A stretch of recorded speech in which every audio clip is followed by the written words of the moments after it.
E aí, vamos estudar a lição? Segunda-feira chegou, estamos aqui super focados. Aproveito para dar aquela reforçada no super convite que tenho te feito aí com muita frequência para você ir conosco para a viagem às terras bíblicas, Israel e Egito. Aparece aí na sua tela nesse momento o WhatsApp para você obter informações, ou manda um direct que eu te encaminho o link da agência responsável pelo gerenciamento da viagem.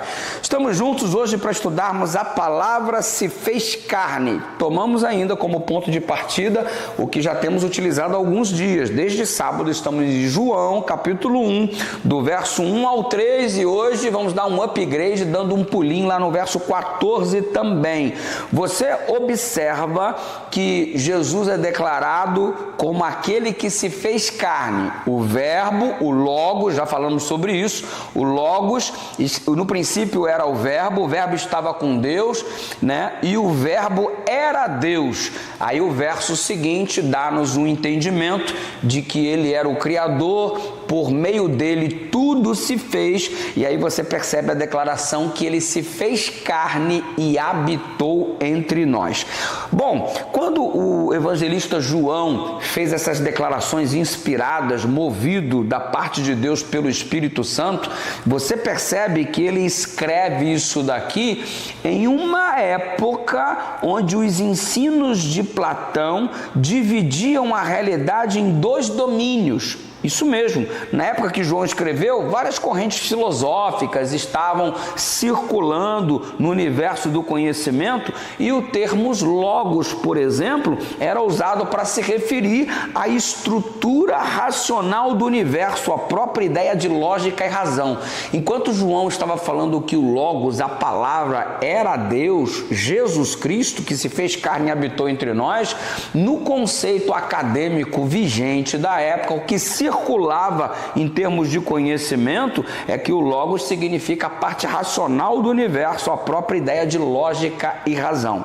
E o Platão, que foi um grande disseminador de ideias, um filósofo grego, ele dividia a realidade em dois domínios: o domínio celestial e imutável e o domínio visível, perecível e mutável. Então note, o celestial e o terreno, o imutável e aquele que sofria mudanças a todo instante. Dois diferentes domínios, falava Platão.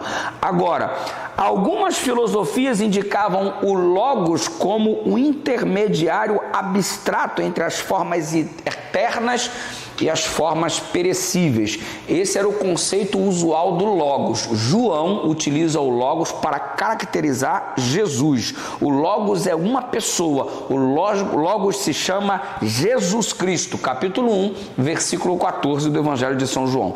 Agora note que ele fala que se fez carne, habitou entre nós. Ele está falando da encarnação de Deus em forma humana, se fez carne e habitou entre nós. A gente fala do sofrimento de Jesus como algo vinculado somente à cruz.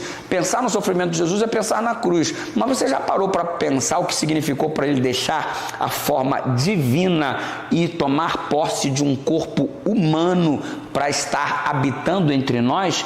Interessante que o habitou significou armou uma tenda. Lá nos remete a Êxodo 25:8. Me farão um santuário para que eu habite no meio de vós. Vão construir uma tenda. Jesus acampou com a gente, tabernaculou conosco, montou uma barraca para ficar no nosso meio. E aí você ainda tem a coragem de dizer que não é importante para Deus, que não é amado, que Deus não se preocupa com você.